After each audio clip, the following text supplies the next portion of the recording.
So last time we left off after we put our snow globe together, and then we were able to draw our snowman with the 3 circles in pencil. I'm just drawing in Sharpie marker so you can see it a little bit better on the video.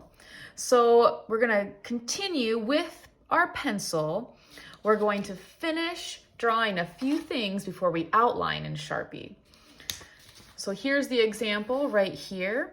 After you have the 3 circles drawn, you're going to draw the snow in the ground. And it's not going to be at the very bottom. We are going to make that line, that snow line, so it hits the middle of the big circle on your snowman. So it looks like he's kind of in the foreground. The snow is sort of in the middle ground, even though some is in front of him. There's some behind him, so it goes further back. And then the trees are smaller. They're in the background. They're much bigger than the snowman in real life, but since the snowman is closer, the snowman is bigger. And as you move up the paper, things get smaller. They go back farther in the distance, so our trees are in the background. So for the snow line, with your pencil, you're gonna start at the edge of your circle where it's gonna hit the middle. And it can be kind of a wavy line because snow drifts are not going to be perfectly straight in most cases. All right, next, you're going to make your hat for your snowman. It can be a top hat like this. It can be a stocking hat. It can be a Santa looking hat. But with your pencil, you're going to draw. And I have my Sharpie marker here, so I can't erase the top part where you would draw. You know, your hat's not gonna be sitting on the very top of the circle here. It's gonna cover part of the head, so it sits down a little bit lower. So I can't really erase this top part here, but it's gonna be filled in black anyway. I'm gonna make another top hat. So that part would be erased with your pencil, so you don't have to see it. In case you don't have a top hat and you can't fill it in if you were to start with marker first like I am. But so you start with a rectangle if you would like to draw a top hat. And then it's just a bigger rectangle on top. It's like a tall one. And then you can draw a little line here if you want it to look like there's a ribbon on the top hat just to separate the black space. I'm gonna fill that in right now, just that bottom part, with the Sharpie marker. And if you want to draw a hat that's black like this, you would also fill it in with the Sharpie marker when it's time to color. Okay, all of the face and the button or the coal details, that's gonna come after we paint. So we're just gonna draw the hat, but we can also draw the sticks for the arms. And that's kind of like a wavy line. You can give him a couple branches at the end, so it almost looks like fingers if you want. You can make it look like he's waving a little bit. All right, so this is where oh, one more thing you can add is a scarf. I do not have a scarf on this one, but you can add one. You just make kind of a little ring sort of around its neck, almost looks like a collar of a shirt. And then you can make sort of a circle on the edge, and then like a wavy line that's flying in the wind. You can put a little fringe on it if you want. And you can make another wavy line. You need 2. So you can actually color your scarf in if you want to make a scarf, but you don't have to. So you have your hat, you have your scarf, and your arms, and the snow line that we are adding today. And now you're going to outline everything with Sharpie.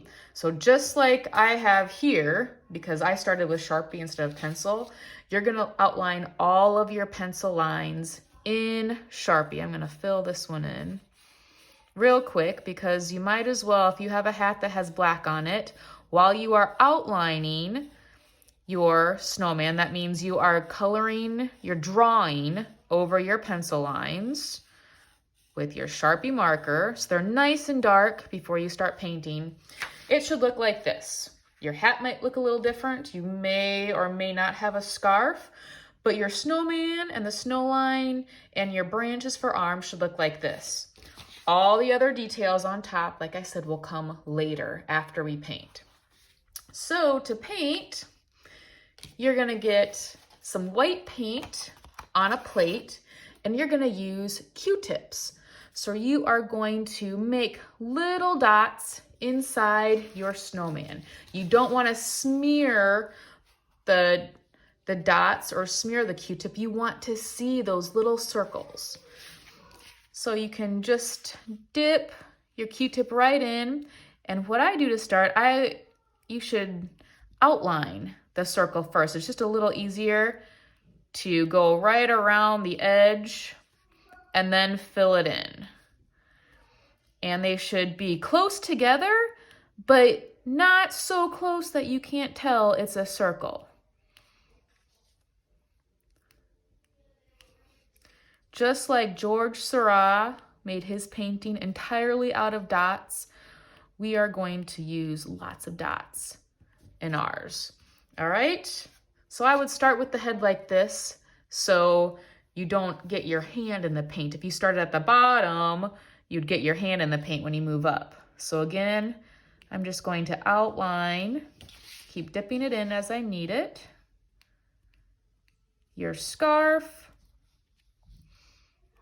if you have a scarf, but around the outside of the circle, and then fill it in.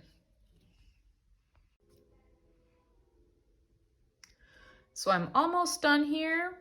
Remember, you are making dots the whole time inside your snowman, just like George Seurat. Seems like we have a lot of dots here, but not near as many as he had in his painting. And see how I'm just stamping it and lifting it, not smearing it. All right, and if you feel like there's some spaces and you want to come back and add just a couple more dots, like I said, you should definitely still see the dots, not just a white smears covering your snowman. You want to see the dots. But you see how I can still see a line where the circles are separated? Because again, I just went around the outside of each circle and then filled it in so you can kind of see the separation where the Sharpie marker is. All right, we have one last thing to add with the snow, and that's going to be the ground, and that we are going to smear. So you can see how my Q-tip is getting kind of fuzzy there. I am going to use the other side of it because it's a little bit easier to use. Once it gets kind of fuzzy, you want to flip it over and use the other side. And I have extras if you need to use extras. So the snow part, for the snow drifts, you are going to smear it kind of in a wavy line. Just on the bottom, we are not going to use paint on our stand. This year I have something special to put on the stand, or to use for the stand instead. So just on the ground, don't get any on the red paper. So you are just going to kind of draw with your Q-tip